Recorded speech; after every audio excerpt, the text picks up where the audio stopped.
All right, Molly, would you like to introduce yourself? Yes, I am Molly DeFrank. I am a mom and foster mom to six kids, and I am the author of Digital Detox, the 2 week tech reset for kids. Awesome. So I found you on Instagram, as I had mentioned before while we were talking. And I found your Instagram very interesting because you are talking about detoxing our children from screen time in a world we live in that is full of digital learning, watching TV. Parents are busy. They're working at home because of everything going on. So they're having their kids, watch TV or play video games. People even adults are distracted by screen time all the time on their phone and everything. But I specifically thought it was interesting for kids because I definitely struggle with this in my home. And a couple of things I saw on your Instagram that were really cool is that you share tips on there and information. And I loved how you talked about dopamine. That really clicked for me when you shared on your Instagram that children, when they stop using screen time, their dopamine crashes. And so that's, the bad behavior, or, I don't really want to call it bad behavior, but that's what we're seeing when children are acting out. So yeah, there's a lot of great information on there. So I just want to start off with asking you, what encouraged you to start researching screen time and how it can be toxic to us, and sharing the information that you gathered? Yeah, absolutely. Well, like I mentioned, I have a lot of kids in the home. And about 3 years ago, I was like a lot of parents, I was just sick of the screen time meltdowns. After screen time, no matter what, there was a meltdown. Even we set the timer, we do reminders beforehand. We were trying to be really responsible. We were following the guidelines, and still we saw negative effects of screen time. Nothing else seemed to be working. We would give them more for good behavior, we'd take it away for bad behavior, and still it was a struggle. The sibling fighting was next level. The attention spans were pretty low. And frankly, my husband and I didn't know that the screen time was having such a huge effect on the kids. We thought, could it be dietary? Is it related to sugar? We didn't know. And so I kind of dove headfirst into this thing, into this detox stuff, without doing any research at all. So this is why I wrote my book. I wrote the book that I wish we had before we started our detox. In the 3 years since we did this experiment on our kids, we've been helping other families get through their own detoxes and then create a long-term plan for how to sustain these incredible results. Because what we found is that a lot of parents know that something's wrong. And the data is showing this too. 85% of parents are concerned about the amount of time their kids are spending on a screen. And 7 in 10 parents say that they're afraid their kids' devices are turning them into internet zombies. So a lot of parents feel like they're alone. They think that the struggle is unique to their household or their kids, and there can be shame in this conversation. We want to get that out of there. Just know that this problem is hugely pervasive. You're not alone. Your kids are very normal. They're normal human people responding to a stimulus, like you were talking about, that dopamine that's getting released in excessive amounts in their brain, and they just need our help. That's the bottom line. So there's no shame in taking a minute and assessing the situation and saying, you know what, the status quo is not working for us. We have this vision of how we want technology to work for us. We don't want to feel enslaved to it. We don't want our kids to feel addicted to it. And it's time that we get back in the driver's seat and we do what needs to be done. So that's what I help parents do. I help them get back in the driver's seat. I help them put technology in its right place so that it's working for them. That's why the first half of the book is the detox. I'll get you through those 2 weeks, all of the tips, all the troubleshooting. And then the second half is about how to make that long term plan so that it works in your house. This is going to look a little different for every type of family. But the good news is there's absolutely a way to get free from this and to make sure that technology is working for you rather than you feeling enslaved to it. Yeah, yeah, and I definitely that's what I experience with my child. Like I said, he loves video games, he loves TV, and I've definitely gone through that whole thing of like, okay, well, you can do 30 minutes, or if you're good, you can have it, or if you're not good, you can't have it. And I've noticed the nights that I've just been like, you know what, we're just not going to do any screen time. It's It's amazing. Like, his behavior is so much better when he's like, "Can I watch TV? Can I play video games?" I'm like, "Oh," like, instead of, because sometimes I'll be like, "No, you can't because your behavior is bad after." But I lately, I've just been like, "Oh, I'll think about it. We'll talk about it later." And I just kind of avoid it, and then I see how he acts, and the whole night he is great. Like, he's helpful, and he goes and plays, and we play together, and there's more connection, instead of him just, like, zombieing out on electronics. 100%. And what most parents find is that it's not lack of options for our kids. Like they have more options for what to play with probably than any generation before. I bet if you're listening to this, you can probably picture a shelf in your house of board games and art supplies that are gathering dust because your kids, they're not interested. And that's what the problem is for families. It's not the lack of options, it's the lack of interest. So, this is what's getting to the heart of the problem. And this is why the detox works so effectively. It goes back to that dopamine that you were talking about. So, our kids' devices, their games, their apps, they're purposefully engineered to release excessive amounts of dopamine, that feel good chemical, that neurotransmitter in the brain. And that's just how we're wired. When we experience something pleasurable, dopamine is released. Well, the problem is that the amount of dopamine released in a game or an app is so much higher than real life that dopamine receptors are actually numbing out. So it's like any addictive cycle. Now it requires more dopamine in order for our kids to experience the same amount of enjoyment that they used to experience with less. So real life just cannot compete if regular gaming and hours of it every day is on the table. So when you do this detox, and I encourage parents, do not present this like a punishment. Just say, we're trying something new for a little while. We love you so much. We're just taking a break. It's not because you did something wrong. We're just going to see how this goes. I've been reading about the benefits of it. And so, your kids know they're not in trouble, but you're trying something new. And that said, there still will likely be a lot of pushback. And that's the scariest part, but I'll walk you through that in the book too. But when you bring those dopamine levels back down to normal, your kids, now they've got a shot to reawaken those interests in real life and to flex those muscles of troubleshooting their own boredom and, trying to figure out, like, how am I wired and what am I into?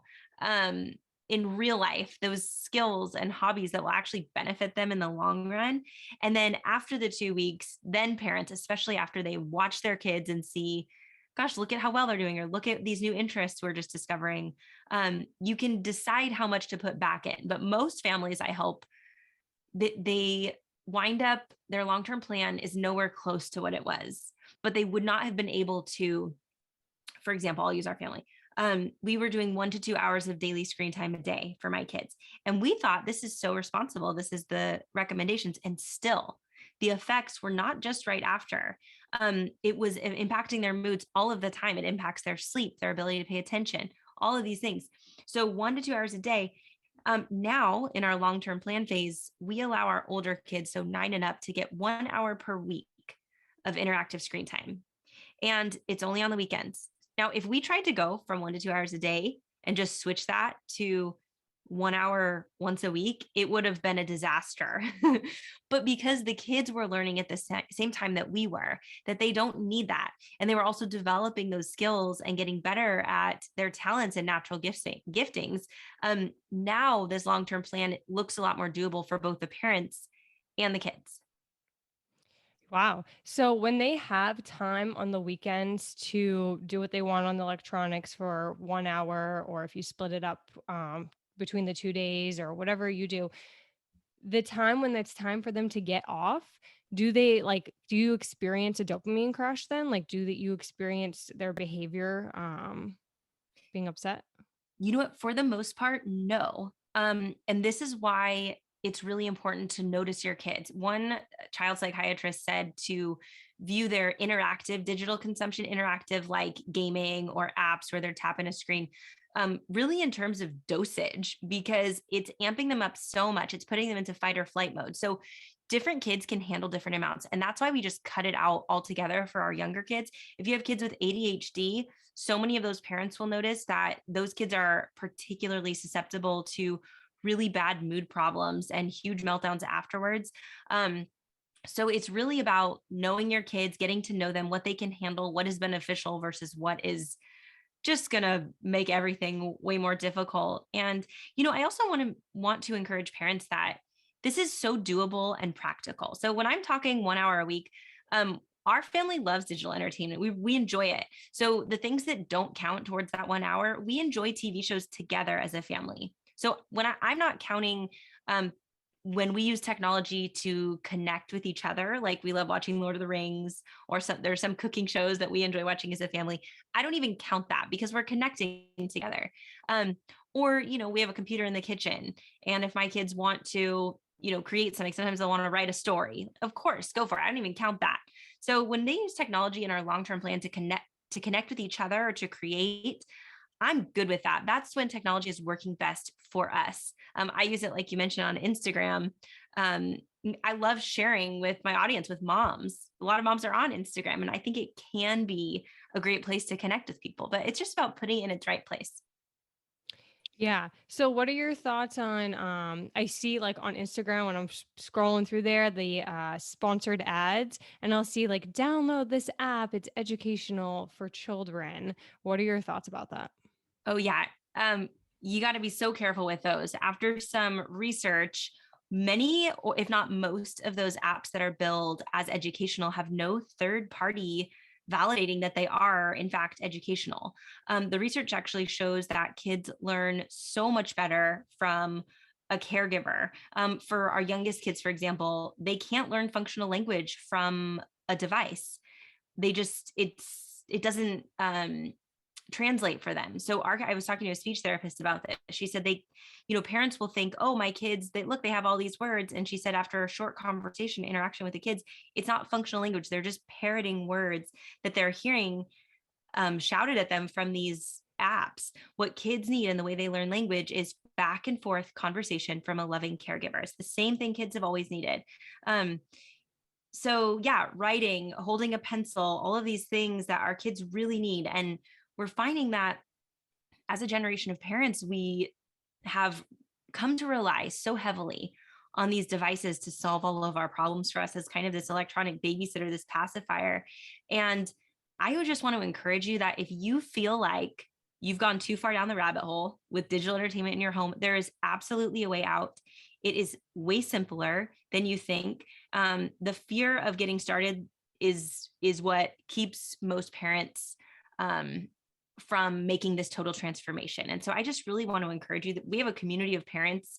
If you reach out to me, I'd love to invite you in. When you get the book, Digital Detox, you're welcome into our online community. We bounce ideas off each other. And again, there's an example of using technology really well to help each other and connect with each other.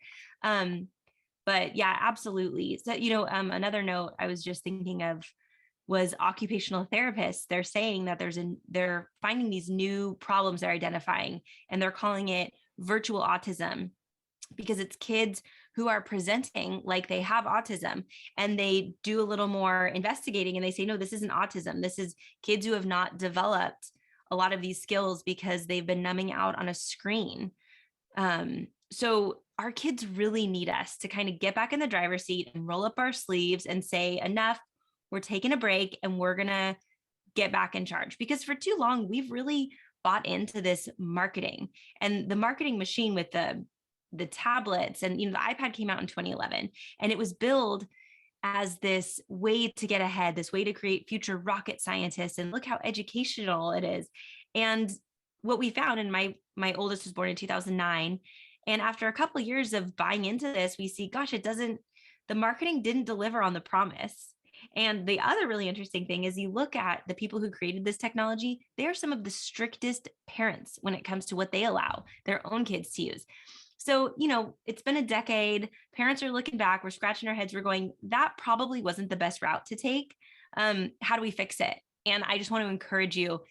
It is way simpler than you think. And I'd love to help you through that in Digital Detox, the book I wrote. Yeah, that's awesome. I was wondering, what are your thoughts about, since the pandemic started and everything, obviously children are using electronics a lot more, but also there is a rise in poor mental health for children, anxiety, depression. I mean, the suicide rate's very high for children. Do you think technology could be a correlation to poor mental health for children? 100%. And it's not just me thinking this, postulating from the sidelines. This is what the researchers are telling us. There have been a couple recent articles in the Wall Street Journal that girls' ER visits so girls ages 12 to 19, ER visits for eating disorders have doubled over the course of the pandemic. And the doctors and researchers were studying this, going, what's the common denominator? And what they found was that two things: underlying mental health condition, but also TikTok videos. These TikToks that these girls are watching all the time with are giving them these body image complexes. So our kids just need us now more than ever. I mean, they are being thrust into a cutthroat world of comparison, and they need their parents to show them what unconditional love looks like. We love you all the time. We love you no matter what you look like at your most awkward. So it's really a huge opportunity for parents to kind of step up here and help guide our kids through this. And I also really like to emphasize that we don't have to despair. Like, there's so many things we could just get ourselves, worked up and afraid, but we don't have to do that, because the good news is that I believe the God of the universe chose the time and place where we would live and how many kids we'd have and what we'd be shepherding them through. So none of this is surprising to him. And he put us here at this place and time. So with him, we have what we need to shepherd our kids well. It's just a matter of, are we going to do the thing? Are we ready to sometimes be a little countercultural? And I just encourage parents, you can absolutely do this thing. You can absolutely put it back in its right place. Yeah, absolutely. That is so encouraging.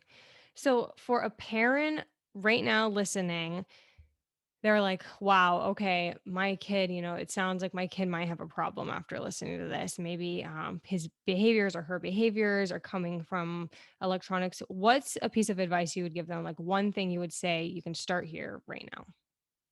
I would say the most critical piece of this whole thing of freeing our kids is the connection, the relationship that we have with our kids. So if you're planning to unplug your kids and that's it, it will crash and burn. The key is the connection that we have with our kids, showing them that they are fully known and fully loved. And when you unplug, when you detox for 2 weeks, what you're actually doing is you're amping up those parental powers of observation and that connection with our kids, so that instead of all the noise and distraction, they're looking at you, you're looking at them, you're kind of helping equip them for how they're naturally wired. You might see, gosh, I didn't realize that he was so good at art, or that he at least was interested in it. And you're getting some books at the library talking about watercolors or whatever it is that your kid's into, Lego or engineering. I mean, the nonfiction children's section at your library is your friend. Go in there, try stuff out. So yeah, I would just really encourage parents, and to be clear, because some parents can think, well, I don't have the time to substitute out all of my kids' screen time. Maybe it's 2 or 3 hours a day with one-on-one attention. Absolutely, most parents don't have time for that. You're working, you've got other kids, you got to go grocery shopping and cook and all that. And thankfully, that's not what I'm talking about. And the good news is that my husband and I talk about this all the time, that once you take it all away and give your kids this 2 week window, they actually play independently and cooperatively with their siblings for longer periods of time, because they're growing those skills to play on their own. So anyway, there's just so much that awaits you on the other side of this that I can't encourage you enough. If you're listening and if you're a parent and you're hesitant, you can absolutely do this. Yeah, and you make some good points. Many times I'm like, "Oh, I got to go make dinner. You can watch TV for a little bit." And then of course when I'm like, "Dinner's ready," it's a fight. So, I've learned over time that instead of having him watch TV or do something on electronics, I have him help me do it. So, he's learned to crack eggs, he's learned to measure rice, he's learned to measure water, cut certain things like butter or whatever, and he's learning these life skills. And I listened to a podcast recently, I can't remember what podcast it was, but this woman was saying that her son was playing video games all the time, and her friends were like, well, it's fine, like, where he is, he's safe, he's home, he's in the basement playing video games. And he started playing video games all the time. He quit all his sports. He just, all he was doing is just schoolwork, video games. And when he got to college, he flunked like his classes, and she picked him up when it was time to go home, and he was like, "Mom, like I've only played video games the past week. I'm extremely depressed." And she didn't know what to do, and he ended up actually going into the army. But over time, when he stopped using video games, he started to figure out life a little bit. She realized there was a lot of life skills that he never learned because all he was doing was playing video games. So it's a good opportunity when your child is not on the TV. And when you're doing something, and usually you'd be like, oh, like go do something else, like they can help you and they can learn and they can become independent. Like my son loves to make his own breakfast. He's like, oh, I want to do it. And it makes him feel good, you know? 100%. That's so encouraging what you said about including your son. And for a lot of parents, you're not alone too. If you're like, well, that's the only time I get to myself and listen to my podcast. So I get that if the idea of pulling a kid in to help you is stressful. But I love doing that too with my kids. Or if I am kind of at the end of a busy, stressful day and I need to just kind of zone in and make the food, there are some really simple ways you can get your kids started on another activity. And when digital entertainment is off the table and they know it's not an option, so they can't nag you and get anything good out of it, they will find something to do. So for your littlest ones, my mom's favorite trick from when I was a kid, and I used it with all my little ones, even like I would say 6 and under, hand them a wet rag. It is the craziest thing. You're like, oh, can you get this tile for me? Or, do you want to scrub the banister? Like that would be what a good helper you are. And they will just go to town with a wet rag and clean up stuff. Or, even a bowl of water, like a plastic bowl of water for the little ones on a towel. Or sometimes I'll get like some salt. If you got like a 3 or 4-year-old, like salt and flour and a little bit of water, and the kids will just go play if you happen to be struggle with sharing kitchen responsibilities, which something I am working through personally. But I love that he can see and look at those skills he's learning. Like he can make his own breakfast. That is incredible. And I know his future wife is going to be so grateful that you taught him these as a young kid. And what you said about that college student too, it's really sobering and powerful. And I work with a lot of parents through this. And I talk about this at the beginning of my book, is that it's so much more than just pulling the plug. What I try and help parents do is get that 30,000-foot view and say, what are we doing here? What do we want to do with this 18 years? Or, if you got a 9-year-old, you only got 9 years left. You're halfway done with them under your roof. It's like, what do we want to accomplish? What do we want to instill in our kids? Maybe it's fully understanding the fundamentals of their faith, or memorizing scripture, or whatever it is, even just basic life skills. Do you want to teach them to sew on a button? Do you want to teach them these virtues? Like you look at the end and then you parent with that end game in mind. And for so many of us, the days are just stacked up. They're so overscheduled and packed that we're just trying to pacify or mute button our kids so that we can get through our to-do lists. But when you add those days up, then you get to the end and it's like, gosh, I think I got a little distracted on the urgent over the important. So that's what I love doing in this book, Digital Detox, is I take parents through, okay, time out. Let's get this big picture view, and then let's work backwards and get this digital stuff in its right place so that we can accomplish for our kids what it is that we want to grow in them. Yeah. Yeah. I love that. So if parents are listening and they want to get tips from you, they want to buy your book, they want to connect with you, where can they go? Yeah, you can find Digital Detox anywhere books are sold. Amazon, Barnes and Noble, Target.com, Books a Million. And you can find me on my website, mollydefrank.com. And when you order my book, I actually have some freebies for you waiting for you. And again, it's very practical. This guide is not just for like Pinterest moms or crafty moms or whatever. It is for literally anyone. So on my website, I have very practical things. When you buy the book, if you plug in your info, you'll get immediate access to these freebies, like how to get a skeptical spouse on board. So if you're into this idea and your spouse is like, no, thanks, save that marital conflict, get the guide. It's free. I'll share with you how to do that. Also a free list template. So how you can brainstorm with your kids what they're going to do during the detox. I also have 100 ideas for screen-free fun, and it's simple stuff, not like how to make a cardboard mansion or whatever. It's all just simple, simple stuff. So I would love to help you with that. I'd love to hear from you. You can find me on Instagram or Facebook. I love sharing tips there as well. Okay, awesome. Well, thank you so much for being on the podcast. This is amazing and helpful. And I think a lot of parents are going to listen to this and say, wow, like there's someone out there that can help me. And, they might even say, wow, I need to get help for my child. I need to figure this out. I need to take back control. Yes. And you're not alone. You are so not alone. And the way out is simple. I would love to help you. Yes, awesome. Well, thank you so much, Molly. Yeah. Thanks for having me. Yeah, you're welcome. Have a great day. Thanks. You too. Bye.